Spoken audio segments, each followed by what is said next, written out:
2026年1月31日的清晨，巴拿马运河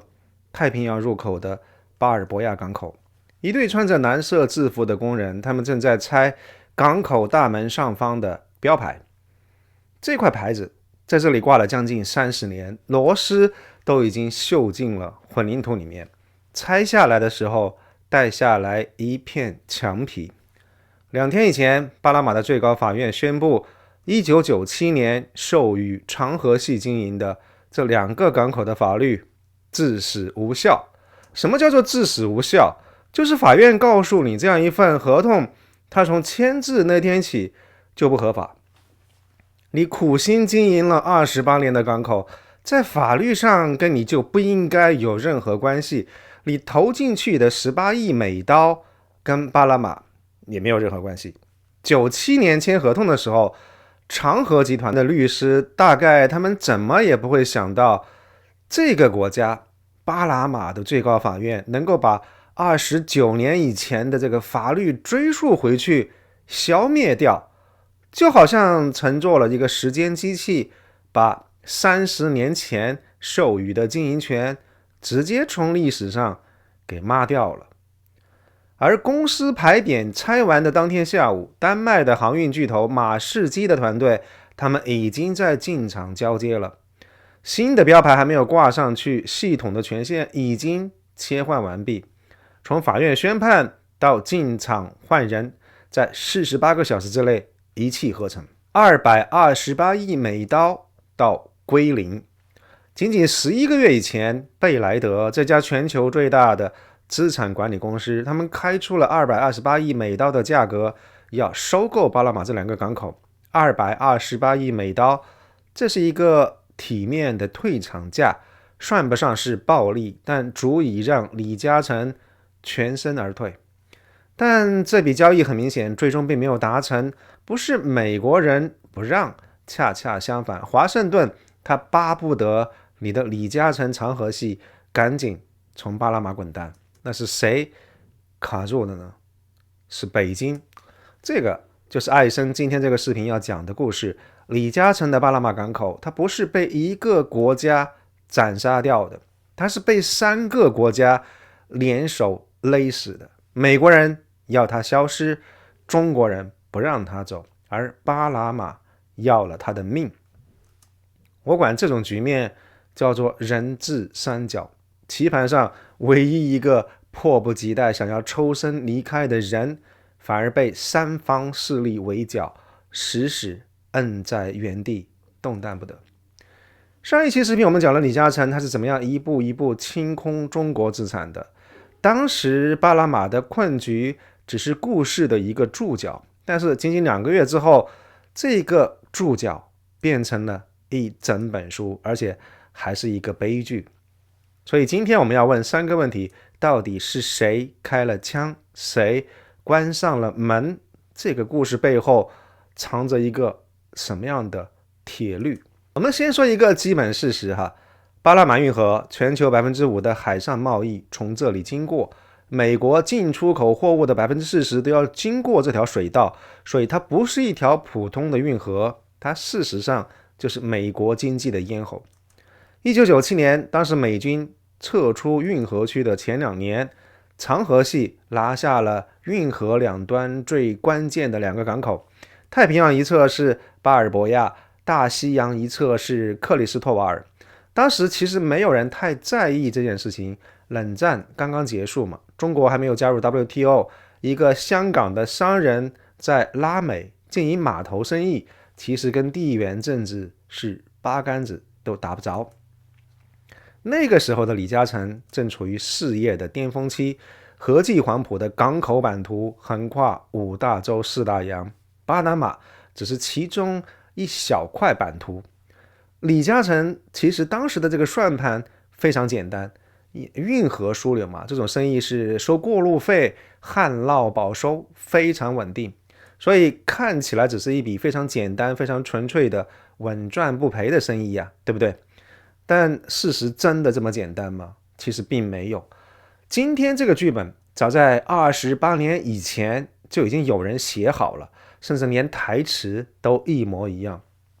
如果我们把时间拨回到1998年的6月16日，回到华盛顿，那个时候参议院的外交关系委员会正在举行听证会，美军的参谋长联席会议主席托马斯·摩尔上将正坐在这个听证席上，指着巴拿马运河的地图，对着麦克风说下了一句证词：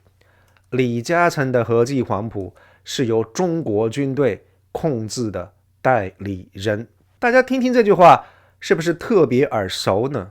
？2026年卢比奥说的每一个字，这位摩尔上将早在28年以前就已经替他说过了，甚至连标点符号都可以不用改。但为什么当年这个事儿没了下文呢？其实有一个更有意思的细节，就在摩尔上将在参议院作证的第2年，1999年，美国的国务院对这件事情出了一份最终的评估报告，白纸黑字写着结论：合记黄埔在巴拿马的存在不构成对于巴拿马运河运营或者是美国利益的威胁。所以大家看懂了吗？同样是这位李嘉诚，同样是这个合记黄埔集团，同一个巴拿马的运河港口。1998年的时候，美国军方说李嘉诚是共军代理人。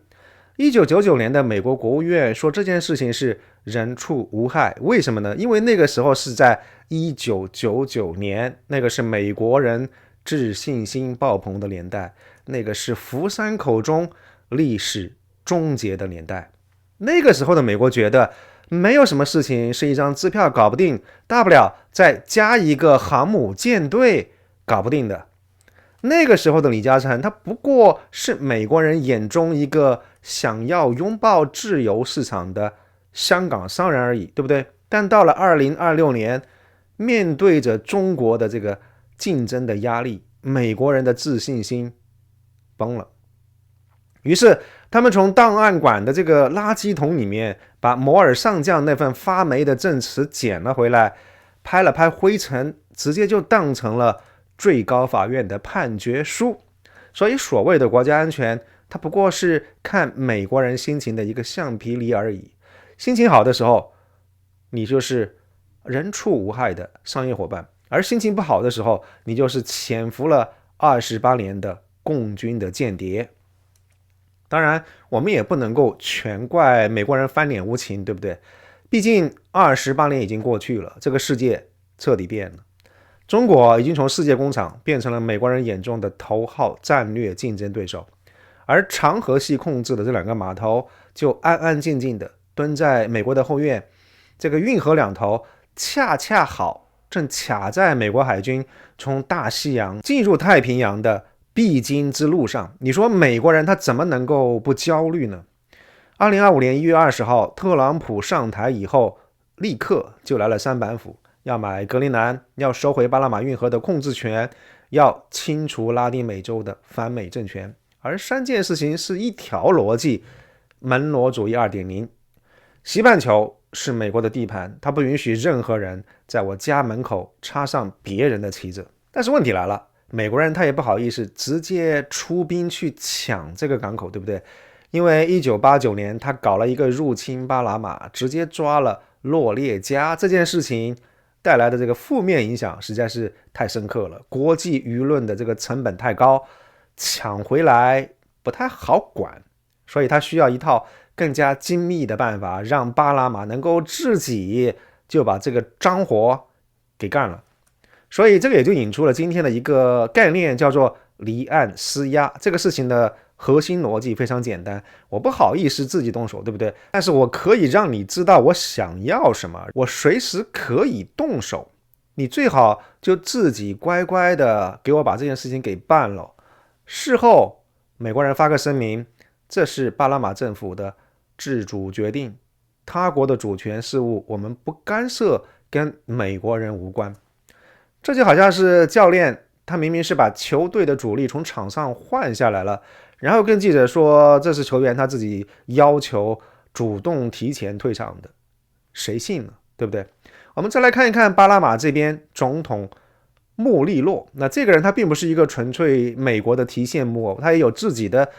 小盘算。2023年，巴拿马刚刚经历了一场铜矿违宪风暴，加拿大的公司第一量子矿业的铜矿被巴拿马的最高法院用几乎是一模一样的手段宣布违宪。而且更重要的是什么？是穆利洛他正在被国内的这个社保法案的抗议浪潮搞得焦头烂额，他也迫切需要一个能帮他转移国内矛盾的靶子。那这个时候收回港口、捍卫国家主权这件事情，其实刚刚好是最好用的民主主义的止痛药。所以穆利洛他之所以搞这么一出，不单单只是为了配合美国，他也是在利用美国的施压来帮他解决自己的政治麻烦。在2025年2月份，在卢比奥首访巴拿马的同一个月，穆利洛宣布巴拿马退出了一带一路的倡议，这也是拉丁美洲第一个主动退出的国家。这当然不是一时冲动，这个是在向华盛顿递交投名状，所以这之后发生的事情也就不言而喻了。而大家可能会认为北京是在这件事情当中的受害者，但是也先别急着下这个结论，因为整件故事吧，最反直觉的部分恰恰也正在这个地方。美国人的离岸施压到底是怎么样玩的呢？分成了4步。第一步是杀鸡儆猴。我们知道1月3号，委内瑞拉的这个首都加拉加斯，美国人的三角洲特种部队，他们在黑暗当中用直升飞机从3个方向逼近了总统府，马杜罗被直接拎进了美军的直升飞机，不到4个小时，美国人零伤亡。马杜罗被引渡到美国受审的这个电视画面传遍了全球，一个执政20多年的国家元首，就像警察抓毒枭一样被拎起来。那这件事情对于巴拿马政府的刺激实在是太大了。巴拿马跟委内瑞拉其实也隔没多远，穆利洛那天晚上他大概也在看电视直播，所以他看到的不仅仅只是一个普通的电视新闻而已。我们可以设想一下，一个比巴拿马强大的多得多的一个中等强国的国家元首，一个统治了这个国家20多年的这个强人，在自己的总统府里，在自己的床上被美国特种部队戴上手铐拎走了。而巴拿马政府什么都没有，没有自己的军队。1990年巴拿马修宪，彻底取消了武装力量，全国的安全依靠的是警察跟美国的驻军。巴拿马的经济美元化，贸易45%以上都是依赖美国，再加上2025年下半年开始，美国的这个福特号航母打击群长期部署在加勒比海，这种情况是1989年入侵巴拿马以来，美国人首次在这个区域维持航母级别战斗群的军事存在。如果美国人对于马杜罗都能够想怎么干就怎么干，那对于穆利洛来说只会易如反掌。所以我们看到26天之后，巴拿马的最高法院裁定长河的这个合同违宪。大家觉得这件事情仅仅只是巧合吗？当然，我想有人也可能会说，中国其实也可以反制啊，对不对？确实，我们看到中方打出了一整套的组合拳，包括冻结投资项目、货物改道、加强进口检查、外交降级等等等等，听起来不少。但是巴拿马它本身有一个非常特殊的体制，它是一个敏感但是不脆弱的体制。巴拿马在贸易上对于中国的依赖大概只占20%，所以就算是疼也不至于要了他的命。而它的安全上对于美国的依赖是非常彻底的，非常绝对的。所以当安全的焦虑压倒经济利益的时候，钱就没有那么重要了。第二步我们看到是审计的武器化。马杜罗被抓以前，其实巴拿马的这个审计总长已经拿出了一份报告，他们说长河旗下的巴拿马港口公司欠了国库13亿美金的特许权的使用费，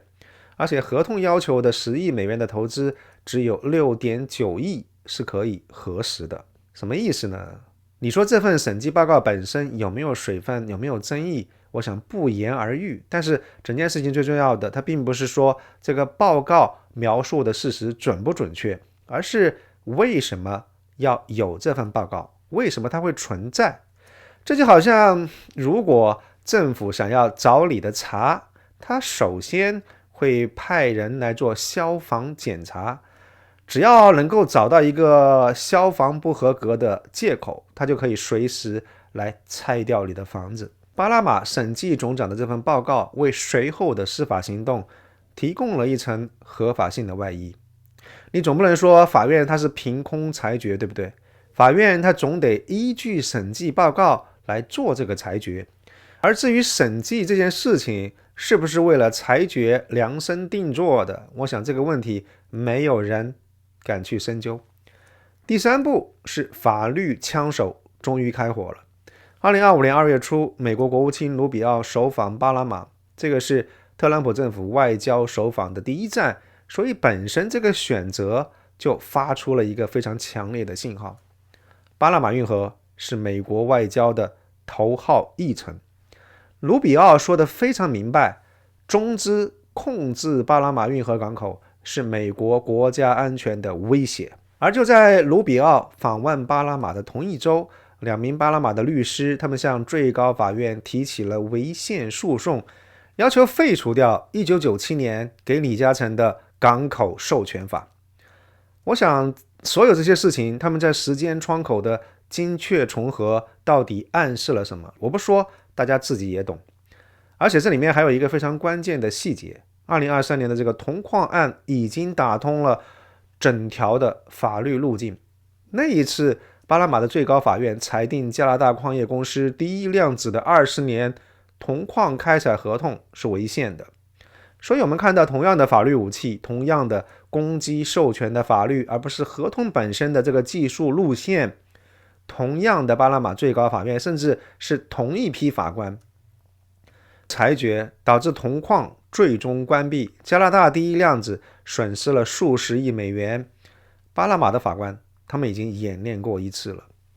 这一次只不过是换了一个对象，换了一个靶子而已。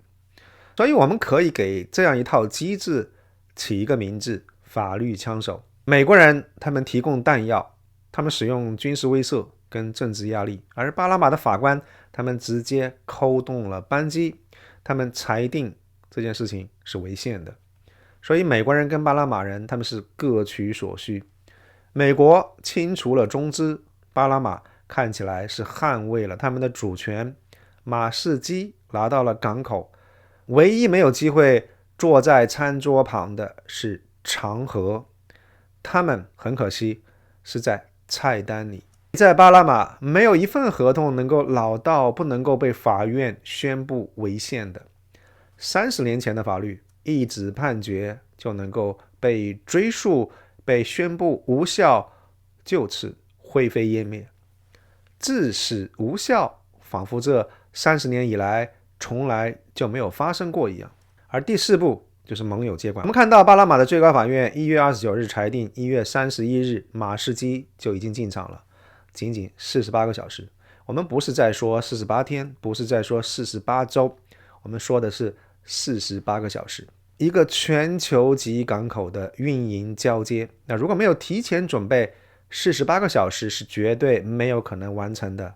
整件事情的复杂程度，比如说人员安排、系统对接、安全审查、合规流程，正常来说至少需要3到6个月。而仅仅在48个小时之内就进场交接，这件事情的含义只有一个，那就是说，那这个事情其实早就已经安排好了。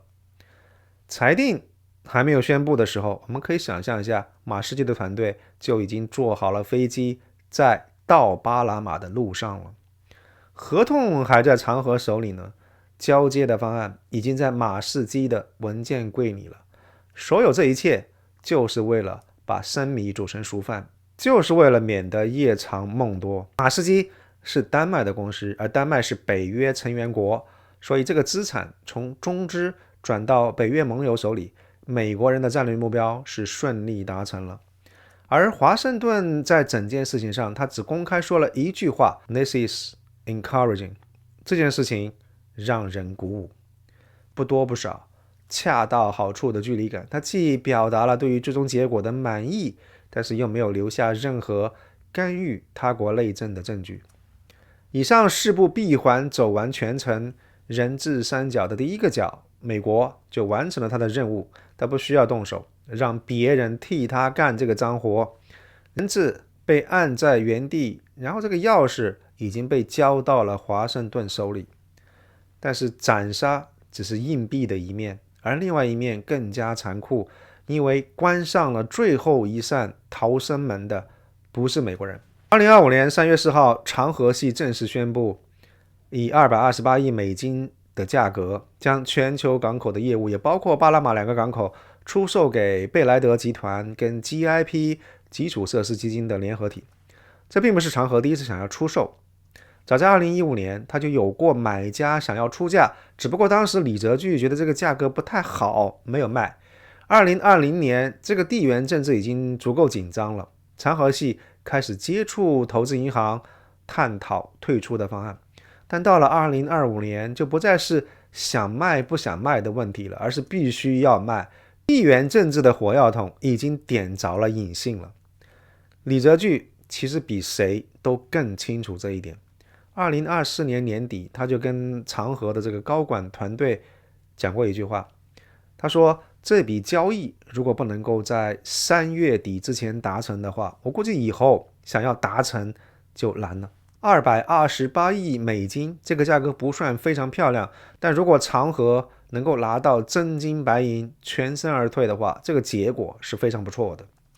华盛顿那边其实乐见其成，毕竟只要港口不在中国人手里，谁拿都无所谓。如果故事的结局是这样的话，那只不过是一个虽然痛苦但至少非常体面的退场。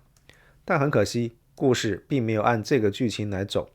10天以后，3月14号，香港大公报发表头版的社论，把出售港口这件事情定性为卑躬屈膝，背叛国家利益。有些人可能会觉得一份报纸的社论能有多大能量呢？但问题是第二天发生了什么？是国务院港澳办转载了这篇社论。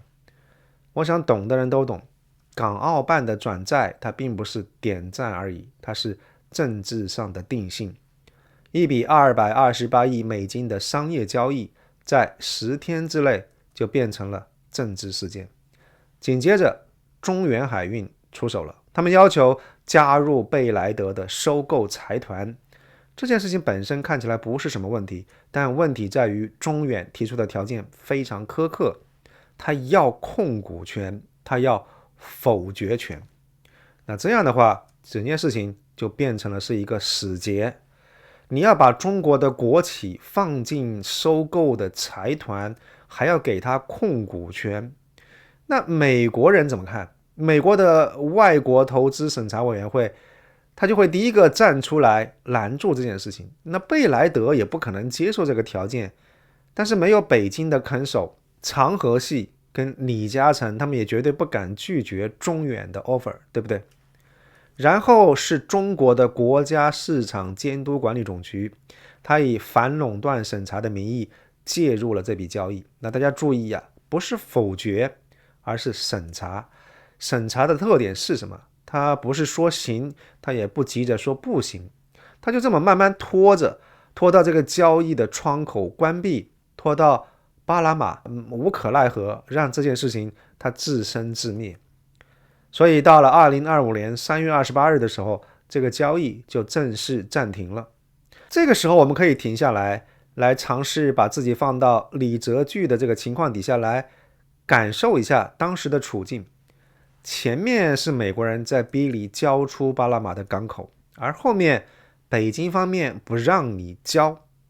左边嘛，贝莱德提出了一个228亿美元的这个 offer， 这个交易近在咫尺，而右边中国的国家市场监督管理总局的这个审计函，它压着就是不批。所以我们看到李泽钜就被夹在中间，四面八方都是围城，两头都得罪不起。这个时候的李嘉诚已经97岁了，他做了一辈子的生意，他永远秉持着一个不赚最后一个铜板的原则，他永远比别人更早看到风暴。这一次他也看到了，但是看到了又能怎么样呢？这是一个死局啊。他的儿子李泽钜拿不到北京的许可，就不敢签字。不是不想签，是签不了。一个香港商人得罪北京的代价，不是丢掉一个港口的问题，而是整个长河系在大中华区的生意都可能被彻底清算。北京方面非常明确地给了他警告，李泽钜第一次被踢出了香港特首顾问团，就是这个非常明确的警告。接下来是9个月的僵局，长河系找不到北京方面能够接受的买家，也不敢绕过北京来强行推进这件事情。而巴拿马那边，审计报告在4月份出炉以后，法律程序一步一步往前推，李泽钜只能够眼睁睁地看着这个时间窗口在关闭，每过1天，他手上的港口就贬值1分。但是除了等待之外，什么也做不了。在长达9个月的时间里头，长河的这个法务团队，他们至少尝试了3条路。第一是找中东主权基金来接盘，第二是找新加坡淡马锡做中间人，拆分巴拿马的港口单独出售。但是每一条路都走不通，不是对方不感兴趣，是没有人愿意，或者说没有人敢在中美之间淌这趟浑水。李泽钜最后一次公开回应巴拿马港口问题的时候，用了一个词儿：遗憾。掌管万亿资产的首富对自家资产被没收，却只能够说遗憾2个字。遗憾这2个字不是释然，而是一种彻底的无力感。228亿白花花的银子就这样从谈判桌上消失了。所以说到这里，有一个问题必须要直面：北京方面为什么要卡死这笔交易呢？要理解北京方面的决定，我们要去一趟伦敦的英国国家档案馆，在那里躺着一份编号为 FCO 402309的解密档案。这是一份关于李嘉诚的人物评价，写于1987年，距离香港回归还有整整10年。这份档案的保密期是31年，直到2018年才重见天日。我们可以想象一下，一个靠做塑料花生意起家的商人，为什么需要大英帝国的外交部对他进行长达30年的绝密建档？档案里具体写了什么，我不好说。但是这样一份档案的存在本身，就说明了一个极其残酷的事实。这份档案揭示了一个李嘉诚至死都想摆脱，但却始终没有办法摆脱的身份——异类。在英国人眼里，他是需要用加密电报防范的华资的巨头；而在北京眼里，既然大英帝国早在1987年就把李嘉诚放进了绝密的档案袋，那他身上怎么可能会没有嫌疑呢？李嘉诚曾经以为自己是那个连接东西方的桥梁，但在2个帝国眼里，他都可能只是一个双重间谍的嫌疑人，怎么可能是一个完全值得托付的自己人呢？所以这就是李嘉诚的宿命。他在中西方的夹缝当中成长，长袖善舞了半个世纪，一向以为自己是能够左右逢源的桥梁。但是在帝国眼里，桥梁永远是最先被拆掉的东西。正是因为这样一种深刻的不信任感，北京方面的逻辑其实不复杂，甚至可以说非常合乎常识。第一层叫做不能知敌，如果允许长河把港口卖给美国，那就等于承认美国人有权利重新分配中国人的海外资产。最重要的是什么？今天你在巴拿马这件事情上屈服了，把港口卖掉了，那明天美国人在达尔文港再逼你卖掉，而后天比雷埃夫斯你也得卖掉。所以一旦开了这个口子以后，所有中国人在海外的资产都会变成是美国人施压的提款机。这个逻辑有没有道理？有道理，而且是非常正当的战略考量。而且还有第2层的考量在里面，北京方面其实在赌什么？赌巴拿马不敢真的动手。大家可以想象一下，致死无效这种法院的裁定，其实在国际法上等于是司法征收。长河系完全可以到世界银行的投资争端仲裁中心提起仲裁，索赔30到50亿美元的赔偿。巴拿马这个国家的信用评级本来就不算高，惠誉已经降到 BB 加了，如果再背上一个几十亿美金的仲裁的账单，对于这个整个国家的 GDP 不到800亿美元的小国来说，并不是一件可以随便闹着玩、可以折腾得起的事儿。所以北京方面的战略考量是，巴拿马或许他们不敢冒这个代价、冒这个险，只要长河方面坚持到底，不松口去卖，美国人未必能够找到合法的理由来强拆。所以时间拖得越久，拖得越长，美国人的耐心或许就越薄，搞不好过了几年，特朗普下台以后换了一个新的美国总统，这件事情就这样过去了。这个是博弈论里面经典的胆小鬼的游戏，两辆车对着冲，看看谁会先打方向盘，谁就输了。北京赌的是巴拿马会先转弯，但很明显北京方面低估了2件事情。第一个就是美国给巴拿马的不只是压力而已，还有兜底的承诺。马杜罗被抓之后，华盛顿方面对于穆利洛的信号非常明确，你替我办事，你不用担心，我照这里。世界银行的赔偿由美国的政治支持来兜底，巴拿马可以拖上10年，你慢慢裁决吧。而收回港口带来的这个民意的红利跟美国的安全保障是现金，那现在立刻马上就能够兑现。其次2023年的这个铜矿案已经证明了，巴拿马的法院它不单是敢判，而且判了之后天也没有塌下来。加拿大的第一量子矿业他们损失了几十亿美金，但是巴拿马既没有被制裁，也没有被追究。所以有了这个先例来壮胆之后，巴拿马的法官他们第二次动手时候的这个心理的门槛就降低了很多。所以我们最终看到巴拿马没有转弯，2辆车砰的一声撞上去了，粉碎的是车上的乘客。更残酷的、更戳心的是这件事情的结局。港口现在在马士基手上，马士基是丹麦人的马士基，丹麦是北约的，所以请问最终的结果到底算不算是知敌呢？不仅是知敌，而且对方连228亿美金的代价都省掉了，这叫什么？这叫零元购之敌。北京方面的反应是非常正常的，不能知敌的逻辑是自洽的。巴拿马不敢动手的这个判断，在2023年铜矿案之前也是合理的，但问题在于这个赌局放在牌桌上的赌注，它不是北京自己的筹码，是李嘉诚的18亿美刀。赌赢了，功劳是战略定力；赌输了，代价由李嘉诚来承担。所以人质三角这个局最残酷的地方就在这里，美国人他锁住了第一个角，离岸施压，让巴拿马来动手干脏活。北京锁住了第二个角，他堵死了商业退出的可能性，他赌巴拿马不敢翻桌子。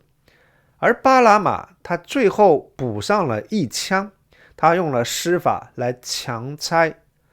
，3把锁全齐了，人质完全没有活路。而反事实分析也让这个结局更加扎心。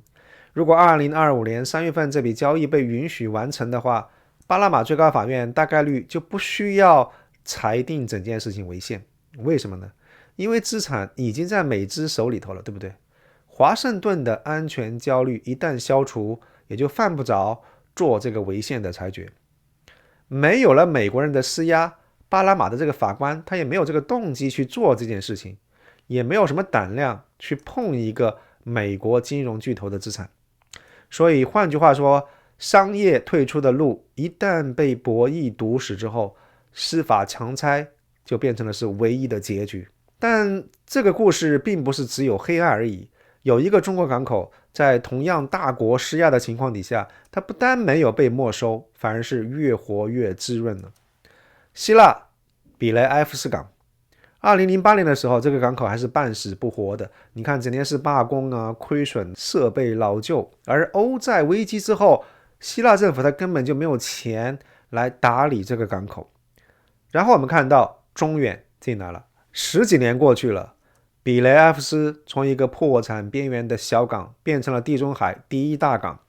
年吞吐量超过510万标准箱，8740万欧元的净利润创历史的新高。美国人也同样盯住了这个地方，美国驻希腊大使多次公开施压，要求希腊限制中远的控制权。但结果呢？希腊政府二话不说，直接拒绝了。为什么？因为拔出中远的控制权，等于是自毁长城，1万多个本地的工作岗位没了，地中海第一大港的这个地位没了，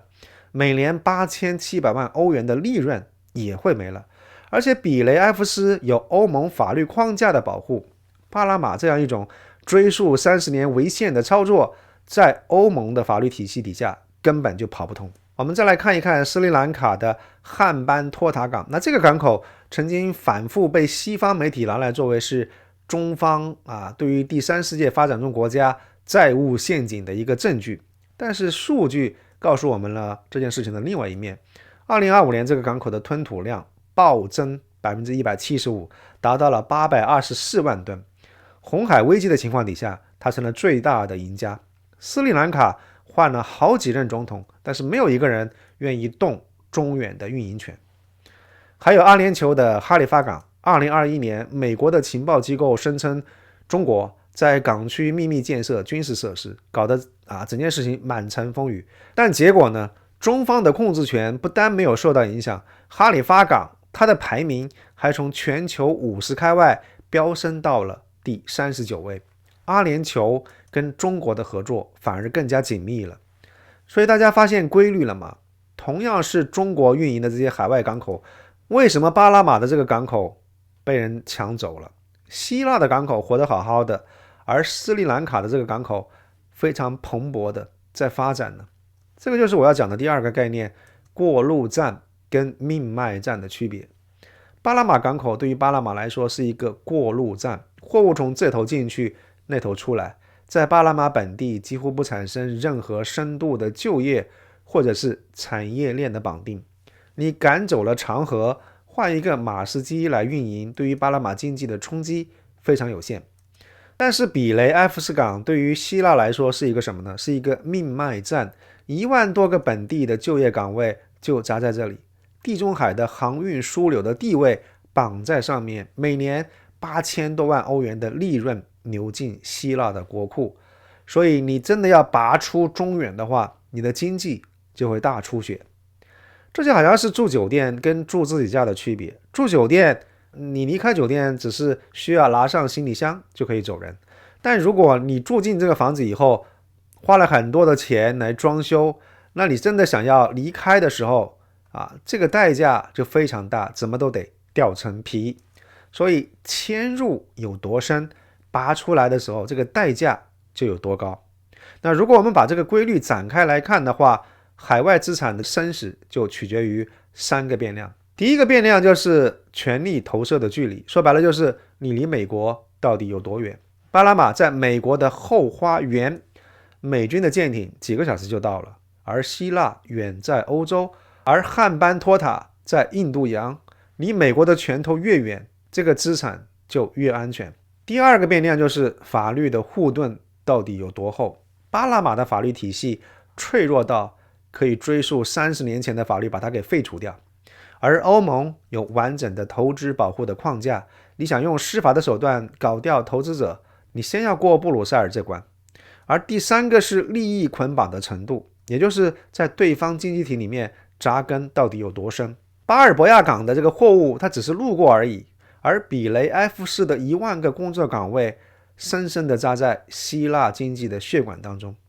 我们看到3个变量，巴拿马港口这个 case 上是全部亮了红灯。美国的后院，法律裸奔，过路站经济。所以这不是1-2个运气好不好的问题，这是一个结构性的死局。李嘉诚早早看到风暴要来，他2015年就开始撤退，到2025年3月份已经找好了买家，谈好了价格。这是一条虽然痛苦，但至少能够活命的路。但这条路被谁堵死了？不是美国人。不能之敌这4个字关上了最后一扇门，而门关上之后，巴拿马用法律做武器，开了最后一枪。美国人虽然赢了这个战略，但却丢掉了一样更为贵重的东西。巴拿马赢得了港口这个资产，但是丢掉了法律的信誉。北京方面赌了一把胆小鬼的游戏，赌对方会先转弯，但结果两车对撞，碎的是人质。李嘉诚18亿美元的沉没成本，再加上巴拿马港口对于长河全球网络的枢纽价值，在一夜之间全部清零。一个97岁的老人家，半个世纪的全球化布局，这一块拼图睡在了三方博弈的夹缝里头。他这辈子最擅长的事儿是在风暴来临以前提前离场，但这一次他看到了风暴，他找到了出口，他甚至已经谈好了价格，但是很可惜，门被从身后锁死了。故事讲到这个地方，大部分人会觉得说输家是李嘉诚，但是我想说的是，美国人不单单是付出了代价，而且这个代价可能远比很多人预期的要更大。这是一个什么样的代价？这个是契约精神的死亡。私有财产神圣不可侵犯，契约必须要被遵守。这两条过去几十年是谁喊得最为响亮？是美国。战后全球经济秩序的基石就这两条。你为什么敢把钱投到海外，放到美国？因为你相信合同会被尊重，法律会保护你的产权。但是巴拿马港口这个例子是告诉了全世界，合同可以随便找个理由被撕掉，30年的经营可以一夜之间被清零。而且美国它不仅不会保护你，它是 feel encouraged。 长河已经在世界银行提起了仲裁，这场法律的攻防战很有可能拖个5到10年，赔偿金额可能在30到50亿美元之间，但无论结果如何，真正的伤害已经造成了。它不是对于李嘉诚，而是对于全球投资者的信心。你觉得下一个想在拉美投资港口、矿山、发电站的人，他会怎么样看待这件事情呢？投资者他一定会在乎的是，这个国家的法院会不会一夜之间把我的合同废掉，会不会把我30年的辛苦一夜归零。在上一期视频我曾经说过一句话，资本没有国界，但资本家有国籍。那今天我必须要再加上一句，港口有经纬度，而经纬度在谁的航母射程内，港口就是谁的。还有一件事情值得关注，澳大利亚达尔文港銮桥集团运营的这个商业港口正在接受安全审查，那目前这个阶段只是审查，不是没收。如果有那么一天达尔文港口也被强制收回，那就不再是巴拿马一个地方的问题了，那说明这个铁律的边界正在扩大，而且不只是针对中资。巴拿马运河两端的码头上现在挂着马士基的标牌，码头工人他们并不在乎这个雇主到底是谁，长河也好，马士基也好，他们只关心明天有没有活干，有没有钱收。巴拿马港口这个故事，它宣告了一个时代的终结。那个你以为签了合同就万事大吉，有法律保障就倍感安心的时代已经终结了。你以为攥在手里的合同是护身符吗？太天真了。这就好像巴拿马港口那块被拆掉的标牌一样，哪怕你的螺丝已经锈进了混凝土里头，哪怕你以为你已经跟这个国家融为一体了，但是当大国需要的时候，拆掉你，它只需要带下来一片墙皮，连同你手里那块过期的入场券一起扔进历史的垃圾桶。下一个巴拿马港口在哪里？那这个问题留给评论区。感谢大家的收看，我是艾森。喜欢这个视频的话，请记得点赞分享，欢迎大家订阅我的频道，加入我的会员，谢谢。